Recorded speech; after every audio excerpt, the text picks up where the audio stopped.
Não abri ela. Ih, carai.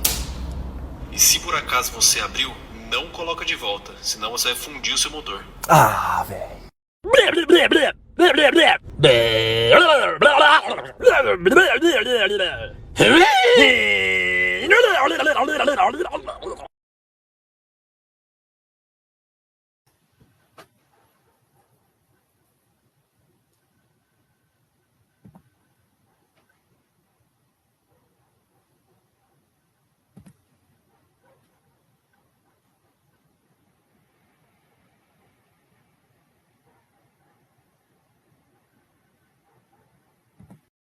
O Jornal Nacional com as principais notícias do Brasil e do mundo. Empréstimo sem surpresa para trocar sua TV. Esse é o jeito Nu. Mas se a aula do vizinho é na hora do jornal, para isso a gente ainda não tem jeito. Nubank. N possibilidades. Boa noite. Boa noite. A população brasileira envelhece. Desde o ano 2000, a proporção dos cidadãos maiores de 60 quase dobrou. E a previsão é que o número de brasileiros vai começar a diminuir em menos de 2 décadas. Garimpeiros atacam policiais federais que destruíram dragas no Amazonas. Agentes do Ibama flagram a exploração ilegal de madeira e a grilagem de terras públicas em reservas estaduais no Amazonas e em Mato Grosso. O Tribunal Supremo de Justiça da Venezuela sacramenta a vitória eleitoral de Nicolás Maduro. E os ministros subordinados ao presidente proíbem a divulgação das atas eleitorais. Nos Estados Unidos, o Partido Democrata prepara a noite em que vai consagrar a candidatura de Kamala Harris à presidência. Agora, no Jornal Nacional.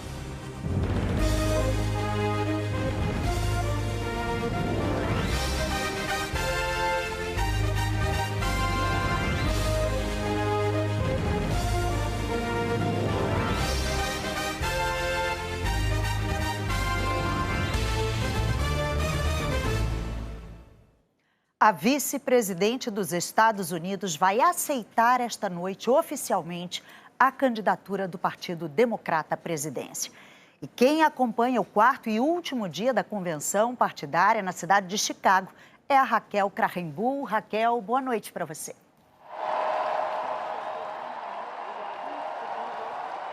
Olá, boa noite a todos. Kamala Harris vê a noite de hoje como um momento crucial, porque a campanha dela é mais curta do que o normal e foi repentina. Só começou depois que o presidente Joe Biden desistiu há um mês. Kamala escreveu o discurso de hoje com a ajuda de um redator do ex-presidente Barack Obama, que também é assessor dela. Deve durar cerca de 30 minutos. Kamala vai se apresentar aos americanos, contar a história de vida dela, filha de imigrantes, mãe indiana e pai jamaicano. Também deve lembrar as conquistas como vice-presidente. Depois deve argumentar que essa eleição é uma luta pela democracia e pelas liberdades fundamentais, que, segundo ela, estão ameaçadas pelo rival republicano Donald Trump.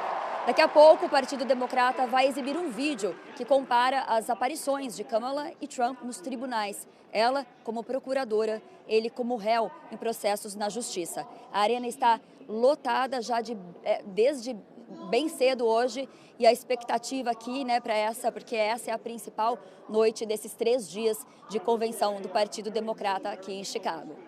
Bonner, Ana. Obrigado, Raquel. Esta é a noite que todo mundo estava esperando no Partido Democrata, obviamente. Ontem à noite, quem discursou para a multidão foi o candidato a vice e companheiro de chapa de Kamala Harris, Tim Walz. Mas uma superestrela da televisão americana teve uma participação arrebatadora. O tema da noite era luta pela liberdade. Quem subiu ao palco abordou o assunto chamando atenção para crises dentro e fora dos Estados Unidos. Pais de um jovem sequestrado nos ataques terroristas do Hamas em outubro do ano passado, em Israel, pediram um cessar-fogo na guerra em Gaza. Logo no início, a mãe se emocionou. O filho de John e Rachel Pauline, Hirsch, de 23 anos, estava no festival de música alvo dos terroristas. Ele continua em poder do Hamas. No discurso, o pai afirmou: há muita agonia em todos os lados deste trágico conflito. Nessa competição de dor, não há vencedores. Há centenas de milhares de inocentes que estão sofrendo horrivelmente em Gaza, disse John Pauling. Depois, o Partido Democrata exibiu um vídeo com imagens da invasão ao Congresso americano em 6 de janeiro de 2021, quando apoiadores de Donald Trump tentaram impedir a certificação de vitória de Joe Biden. A arena ficou em silêncio. Nomes do showbiz americano também subiram ao palco e animaram a noite, como o cantor Stevie Wonder, um dos favoritos de Kamala Harris, e o cantor John Legend. O terceiro dia da convenção democrata teve ainda um discurso do ex-presidente Bill Clinton, que fez críticas a Donald Trump. Ele fala principalmente sobre si mesmo. Então, da próxima vez que você ouvi-lo, não conte as mentiras que ele fala. Conte quantas vezes ele diz eu. É como um daqueles tenores se preparando para entrar no palco, tentando abrir os pulmões, falando eu. Quando Kamala Harris for presidente, todo dia vai começar com você.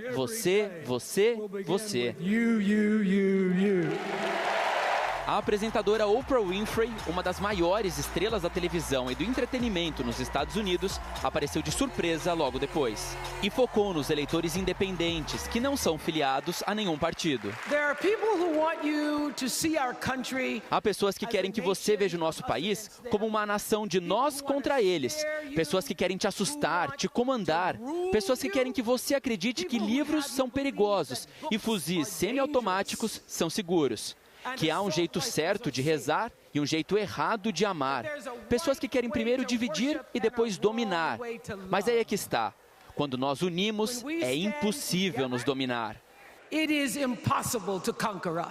Oprah defendeu a conciliação e disse: não somos tão diferentes dos nossos vizinhos. Quando uma casa pega fogo, não perguntamos qual é a raça ou a religião do dono da casa, ou quem ele vota. Só fazemos o nosso melhor para salvá-los. O discurso que encerrou a noite foi do homem que até 15 dias atrás, muitos americanos não sabiam sequer quem era. O candidato democrata a vice-presidente Tim Walz aproveitou o momento para se apresentar. Começou falando da infância numa cidade de 400 habitantes e da tentativa de ter filhos. Levamos anos, mas tivemos acesso a tratamentos de fertilidade. E quando a nossa filha nasceu, a chamamos de Hope, esperança em inglês. Gus, o filho de 20 anos de Tim, se emocionou nessa hora e gritou: "Esse é o meu pai." I'm letting you in. That family down the road. They may not think like you do. Tim Walz também falou sobre comunidade e disse que vizinhos nem sempre pensam do mesmo jeito, mas cuidam um dos outros.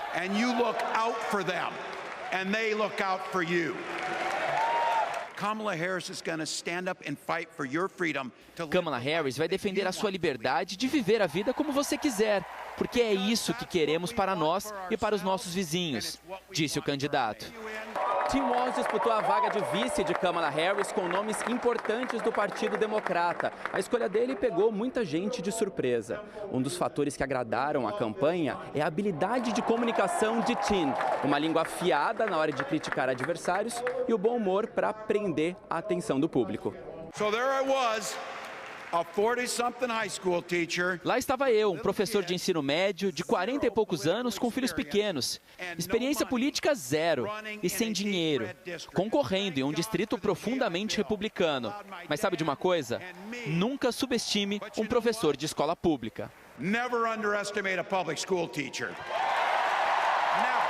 Foi assim que Walz descreveu os primeiros passos na política em 2006, quando se elegeu deputado pelo Minnesota. Hoje, ele é governador do estado. Antes da carreira no Partido Democrata, Walz serviu na Guarda Nacional. Walz disse que, como político, aprendeu a negociar com a oposição sem comprometer os próprios valores. Ele encerrou o discurso com uma convocação aos apoiadores. Fez um sermão, típico de técnico de time de futebol de escola. Outra função que exerceu. Teremos tempo para dormir quando estivermos mortos. Vamos deixar tudo em campo. É assim que vamos avançar e virar a página de Donald Trump. That's how we'll turn the page on Donald Trump.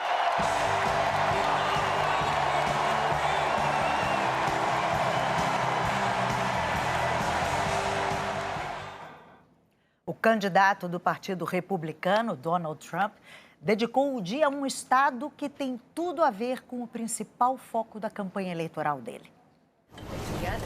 O ex-presidente foi até o estado do Arizona visitar a fronteira com o México e falar sobre imigração ilegal.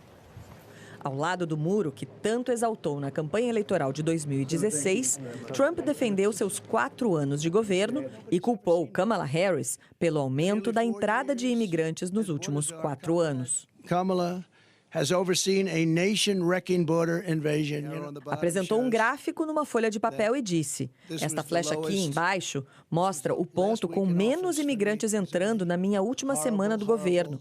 Isso por causa daquela eleição horrorosa, na qual ganhei milhões de votos a mais do que na minha primeira eleição, mas não consegui, faltou um pouco. Agora temos que voltar para limpar nossa fronteira e arrumar nossas eleições, ou não teremos mais um país. Foi a menor entrada de imigrantes na fronteira da história." Mas durante o governo dele, o número de imigrantes entrando aumentou, como mostra esse gráfico do Instituto de Pesquisa Pew Center. Caiu depois por causa da crise sanitária provocada pela pandemia em 2020, quando então a fronteira precisou ser fechada. O candidato a vice-presidente da chapa republicana, o senador J.D. Vance, também falou sobre o assunto hoje, mas no estado da Geórgia. J.D. Vance disse aos eleitores que eles devem votar em novembro, visto que este será um dos estados decisivos na eleição. E também criticou a política democrata na fronteira. É importante lembrar às pessoas que a fronteira sul aberta teve consequências muito diretas, mesmo em lugares tão distantes do Texas como o sul da Geórgia. Amanhã, Donald Trump continuará no estado do Arizona para um comício. E o candidato independente, Robert Kennedy Jr., também estará no estado, onde fará um discurso sobre o futuro da sua campanha eleitoral. Segundo a imprensa americana, ele deve anunciar o fim da candidatura e o apoio ao candidato republicano. No início de agosto, Robert Kennedy Jr. tinha 5% das intenções de voto como candidato independente. É um eleitorado pequeno, mas que pode fazer diferença numa eleição apertada como esta. Na América do Sul, o mais alto Tribunal de Justiça da Venezuela, que é controlado pelo governo, sacramentou a vitória de Nicolás Maduro na eleição presidencial, mas sem apresentar as atas de votação que comprovassem o resultado. A presidente do Tribunal Supremo de Justiça, Karislia Rodrigues, anunciou a decisão depois da suposta auditoria nas atas eleitorais, os registros dos votos em cada local de votação. Karislia é filiada ao partido do governo, chegou ao tribunal por ordem de Maduro e fez campanha para ele. Hoje disse que Maduro foi eleito para um mandato até 2031. 2025, 2031... assim se decide. Além de selar apoio institucional a Maduro, a mais alta corte venezuelana, controlada pelo presidente, proibiu a divulgação das atas eleitorais e acusou o candidato da oposição, Edmundo Gonçalves, de flagrante desrespeito à justiça. O Ministério Público da Venezuela, também controlado pelo governo, agora vai processar Gonçalves e a ex-deputada Maria Corina Machado por terem publicado na internet 80% das atas de votação. A oposição conseguiu os documentos porque manteve fiscais em todas as salas eleitorais do país. As atas da oposição, que a ONU e a Fundação Carter confirmam serem verdadeiras, mostram outro resultado. Gonçalves teve o dobro dos votos de Maduro. Ao encerrar a leitura, a presidente da corte declarou que a decisão é irreversível e quem contestá-la ficará impedido de concorrer nas próximas eleições. Horas antes desse anúncio, o Conselho de Direitos Humanos da ONU alertou para a falta de independência e imparcialidade de ambas as instituições, o Tribunal Supremo e o Conselho Nacional Eleitoral. Numa rede social, o candidato da oposição, Edmundo Gonçalves, declarou que a Venezuela e o mundo conhecem a parcialidade da Corte de Justiça e sua incapacidade de resolver o conflito, e que a decisão de hoje só vai agravar a crise. O presidente do Chile, Gabriel Boric, escreveu: o Tribunal Supremo de Justiça consolidou a fraude. Não há dúvida de que estamos diante de uma ditadura que falsifica eleições, reprime quem pensa diferente e é indiferente diante do maior exílio do mundo. Numa referência aos 8 milhões de venezuelanos que fugiram do regime de Maduro e Hugo Chávez. Desde a eleição, o governo venezuelano já prendeu mais de 2.000 pessoas. A oposição, a União Europeia e uma série de governos, entre eles o do Brasil e dos Estados Unidos, cobram que o governo venezuelano apresente as atas e aceite uma auditoria independente. Na quinta-feira passada, o presidente Lula afirmou que não reconheceria a reeleição de Nicolás Maduro sem que um órgão confiável auditasse as atas. Os ministros das Relações Exteriores do Brasil e da Colômbia ainda estão acertando uma manifestação oficial. Em Brasília, o Congresso promulgou a proposta de emenda constitucional que anistiou partidos políticos que descumpriram normas eleitorais nos últimos 5 anos. Eles não vão ser multados e ainda poderão refinanciar dívidas sem pagar juros. Com a PEC da anistia, a destinação de recursos partidários para candidaturas de pessoas pretas e pardas vai passar a ser de 30% nas eleições municipais de outubro. Antes, esse percentual era proporcional ao número de candidatos pretos e pardos. Os ministros Herman Benjamin e Luiz Felipe Salomão tomaram posse hoje no comando do Superior Tribunal de Justiça pelos próximos 2 anos. A sessão foi aberta pela ministra Maria Tereza de Assis Moura, que deixa a presidência depois de 2 anos. Herman Benjamin tem 66 anos e nasceu em Catolé do Rocha, na Paraíba. Foi indicado para a corte em 2006. O ministro é considerado uma referência no direito ambiental e tem atuação destacada no direito do consumidor. Apesar das graves dificuldades que ainda enfrentamos, e são tantas, sinto um certo otimismo realista. Otimismo porque não devemos e não podemos sucumbir ao discurso do pessimismo, do fatalismo e, sobretudo, do ódio. Nós, como juízes, não aceitamos que a lei só valha quando for para assegurar ou fortalecer regalias. A lei é para libertar. Se é certo que a lei é para todos, na verdade, quem mais dela precisa são os vulneráveis.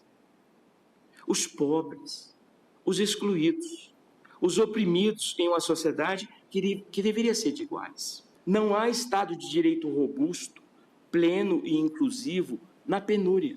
O vice, Luiz Felipe Salomão, tem 61 anos e é de Salvador. Tomou posse no STJ em 2008. Foi relator de casos históricos na corte, como o casamento civil entre pessoas do mesmo sexo, e também já atuou no Tribunal Superior Eleitoral. A seguir, o IBGE prevê o encolhimento da população brasileira em menos de 2 décadas. Garimpeiros atacam policiais federais que destruíram dragas no Amazonas.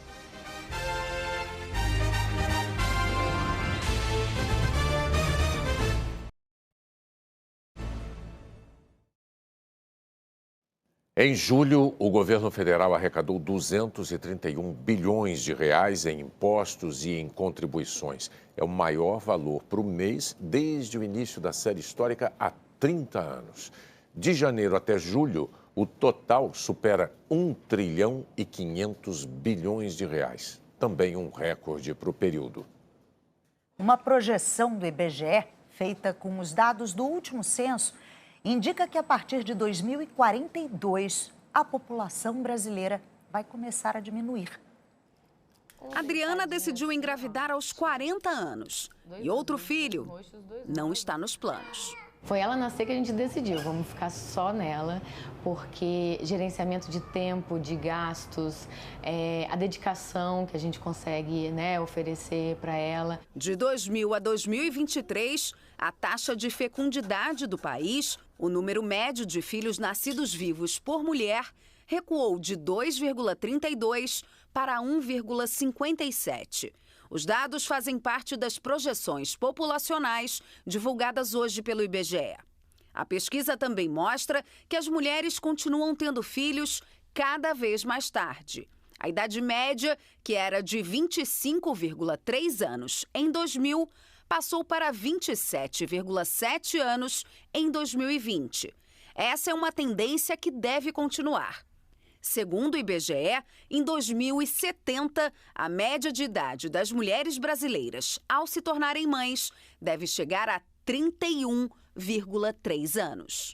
Essa redução do número de filhos por mulher acontece primeiro nas regiões mais desenvolvidas do país, então começa lá em São Paulo, no Rio de Janeiro, no Rio Grande do Sul, entre as mulheres mais escolarizadas. E isso vai aumentando, vai se espalhando entre outros grupos de renda e outros grupos de escolaridade também. Essas mudanças no planejamento das famílias têm um resultado. Menos bebês nascem a cada ano. Em 2000, eram 3 milhões e 600 mil por ano. Caiu para 2 milhões e 600 mil em 2022. E lá em 2070, deve chegar a 1,5 milhão de nascimentos. Números que vão mudar o retrato da população do país. Os pesquisadores apontam que a população brasileira deve começar a diminuir em 2042, 6 anos antes do que apontavam as projeções anteriores do IBGE. O número total de brasileiros deve atingir seu pico em 2041, com 220 milhões. A curva, então, começa a descer, chegando a cerca de 199 milhões em 2070. Essas projeções populacionais, elas são extremamente importantes, principalmente para as políticas públicas. Precisa de saber o tamanho real da população e a composição dessa população. Enquanto os nascimentos caem, a expectativa de vida cresce. A esperança de vida ao nascer subiu de 71,1 anos em 2000 para 76,4 em 2023 e deve chegar aos 83,9 anos em 2070. De 2000 a 2023, a proporção de idosos na população brasileira quase duplicou. Subiu de 8,7% para 15,6%. Em 2070, cerca de 37,8% dos habitantes do país serão idosos. Isso vai ter impacto na educação, na saúde, mas principalmente na previdência. Então, o que a gente faz e quais são as medidas para a gente garantir melhor qualidade de vida da população nessa nova realidade demográfica. Qualidade de vida é a prioridade do Itamar, que aos 65 anos e depois de um AVC e um câncer no estômago, não para de estudar. Chegar à longevidade é muito gostoso. Sabe por quê? Ainda mais estudando, ainda mais você conhecendo pessoas novas, tá ali no meio. Eu sou o vovô da turma e as pessoas me respeitam e está incluído no meio, não está fora. Eu não tenho que estar fora porque eu tenho 65 anos. A Polícia Federal destruiu mais de 300 dragas de garimpo ilegal no Amazonas. O Rio Madeira, que corta o sul do Amazonas, se transformou em um corredor repleto de dragas. Os agentes da Polícia Federal colocam explosivos em todas que encontram pela frente. Segundo a PF, a maioria das dragas está concentrada na região de Humaitá. Os agentes contam com apoio de drones e helicópteros para mapear os locais. As máquinas sugam a areia do fundo do rio, que depois é misturada com mercúrio para a extração do ouro.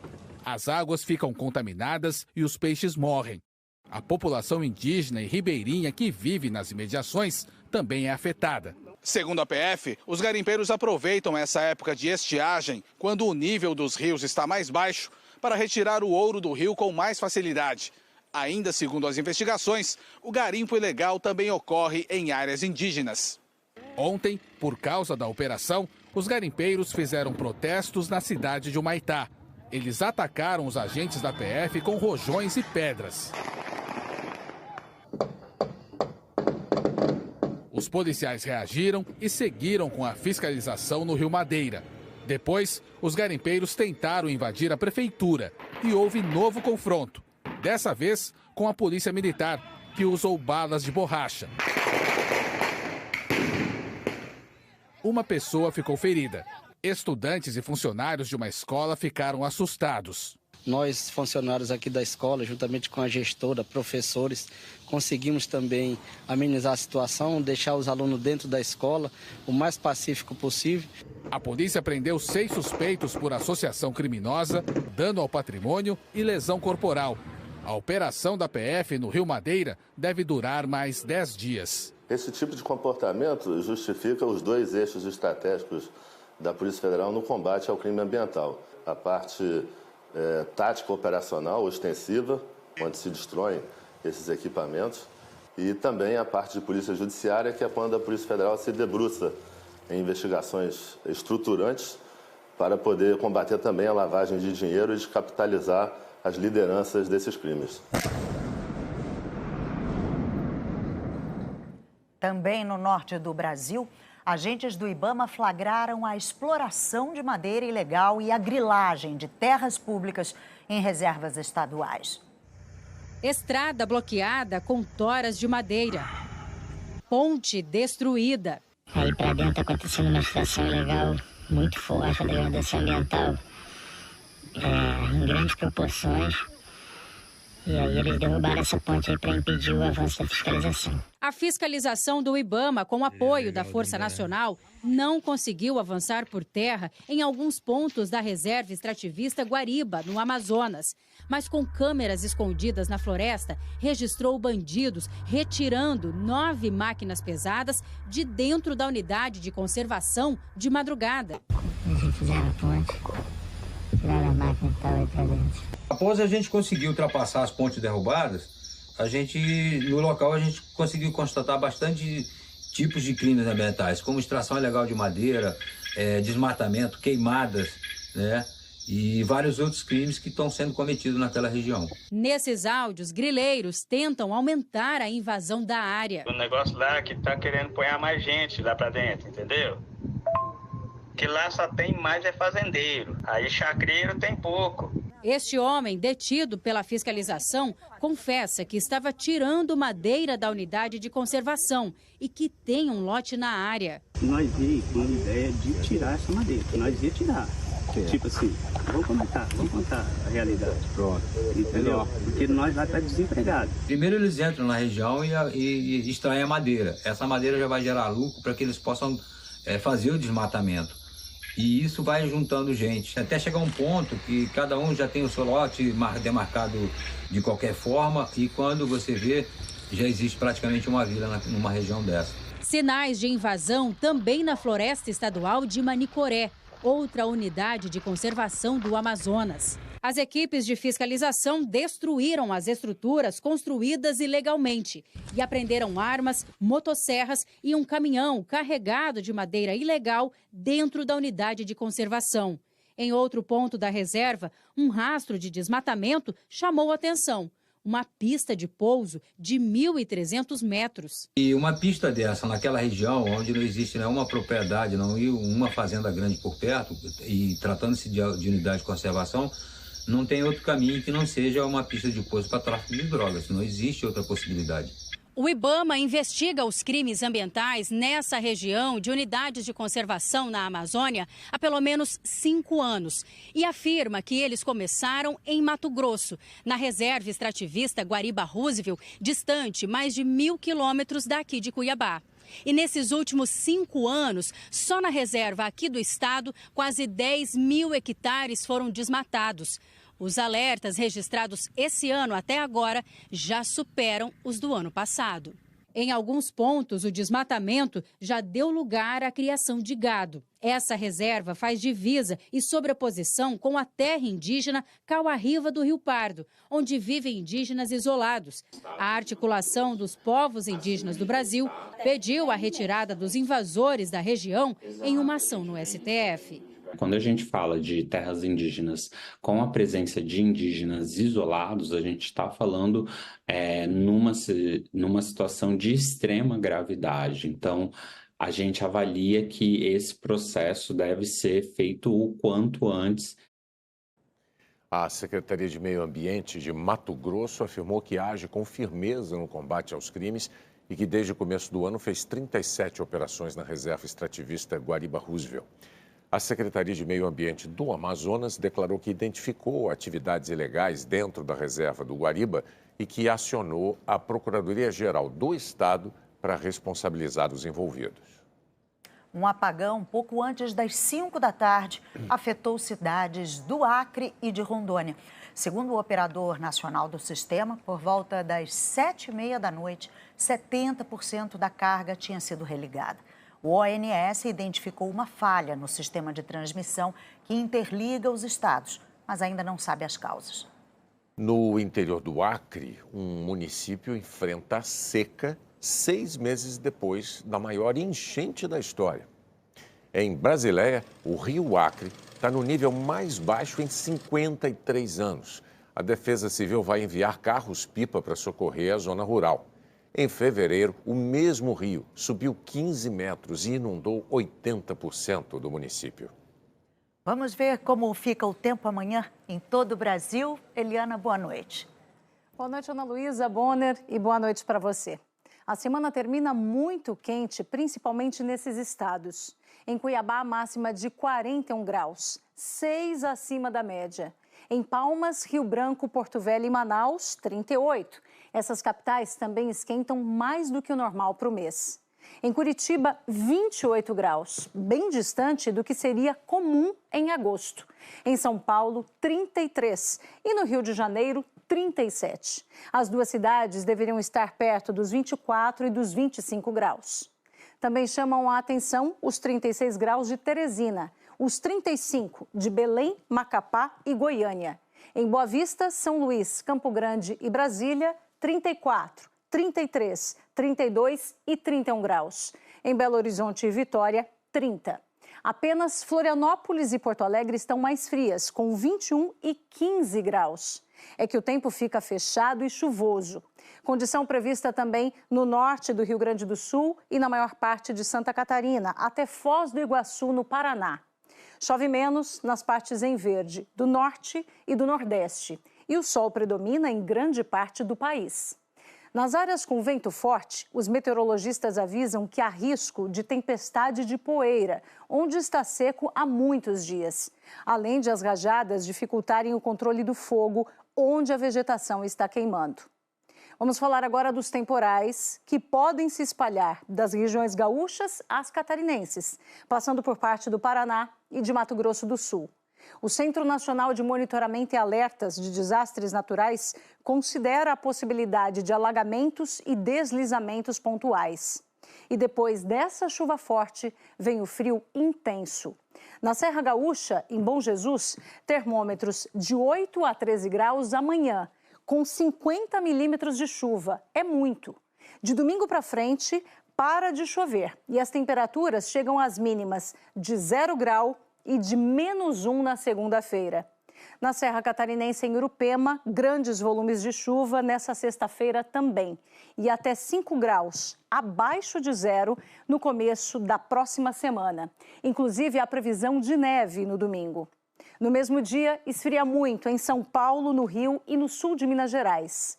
Essa onda de frio tende a se estender até quarta-feira. Até amanhã, Ana Luísa Bonner. Até amanhã, Eliana. Obrigado. Na Itália, mergulhadores resgataram o corpo do bilionário que estava no veleiro naufragado. Mike Lynch era dono do barco e empresário do ramo de tecnologia. A filha dele, Hannah, de 18 anos, ainda está desaparecida. Foram resgatados os corpos de 5 vítimas. 15 pessoas sobreviveram ao naufrágio, durante uma tromba d'água na manhã de segunda-feira. A seguir, Conmebol Libertadores. E o Festival de Linguagem Eletrônica em São Paulo.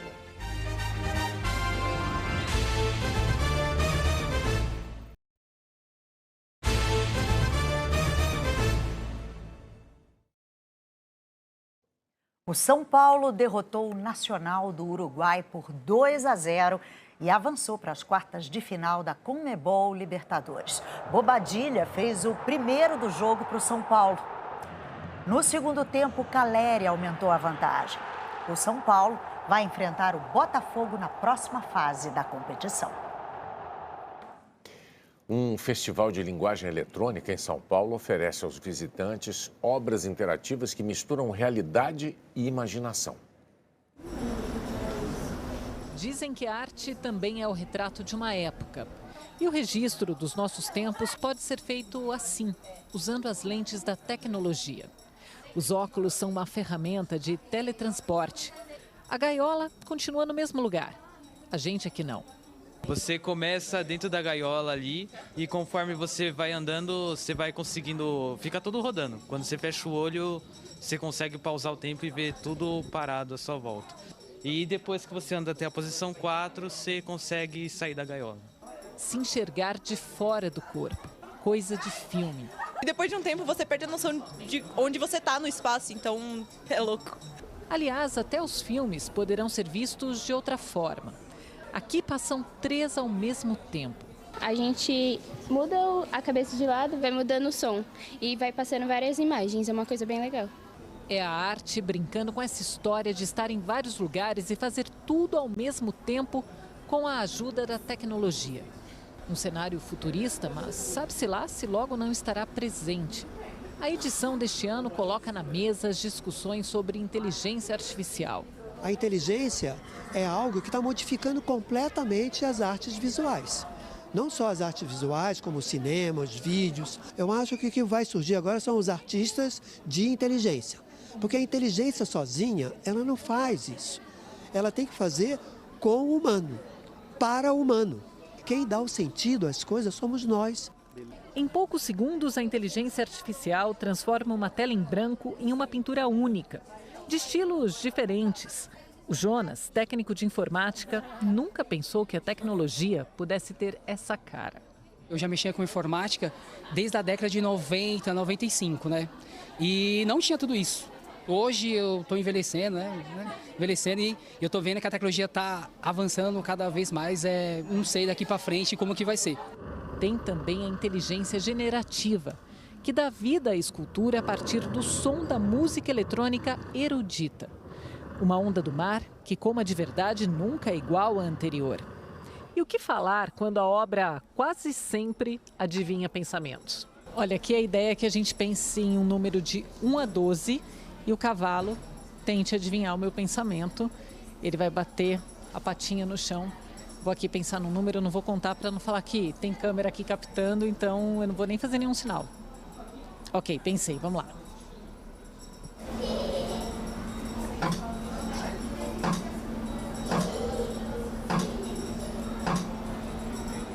Ele acerta. Muito bom, 5 vezes. A arte ainda transforma invisíveis ondas sonoras em uma vibrante cascata de luz. Ou a dança das meninas numa tela animada, única, autoral. Eu nunca tinha visto nada parecido com isso, é muito legal. A tecnologia muda tudo a todo momento. O que nos resta é dançar conforme a música. Nós voltamos a falar sobre a última noite da convenção do Partido Democrata nos Estados Unidos e a Sandra Coutinho tem as informações direto de Chicago para a gente. Sandra, boa noite. Boa noite para você, Ana Luísa, ao Bonner e a todos. Olha, Ana Luísa, milhares de mulheres hoje estão vestidas de branco aqui na Convenção Democrata. É uma homenagem às sufragistas, aquelas mulheres que no início do século passado votaram pelo direito ao voto feminino. E também uma referência ao terno usado por Kamala Harris no dia em que Joe Biden e ela foram declarados os vencedores da eleição de 2020.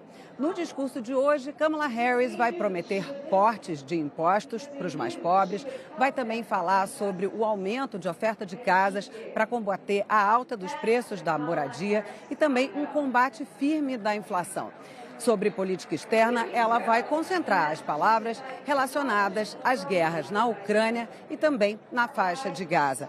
Kamala Harris também vai se referir aos direitos reprodutivos femininos, não só ao aborto, mas também o direito à reprodução assistida. Terminada a Convenção Democrata aqui em Chicago, Kamala Harris vai concentrar a campanha em 6 estados que ainda estão indefinidos e que serão decisivos na disputa do 5 de novembro, principalmente no colégio eleitoral. Ela também vai se concentrar em se preparar para o primeiro debate contra o oponente dela, o republicano Donald Trump, debate que está marcado para o dia 10 de setembro na cidade da Pensilvânia. Ana Luísa, Bonner. Obrigada, Sandra. Uma boa noite para você aí em Chicago. O Jornal da Globo, com os destaques da Noite Democrata, é depois de The Good Doctor. Boa noite. Uma boa noite para você e até amanhã.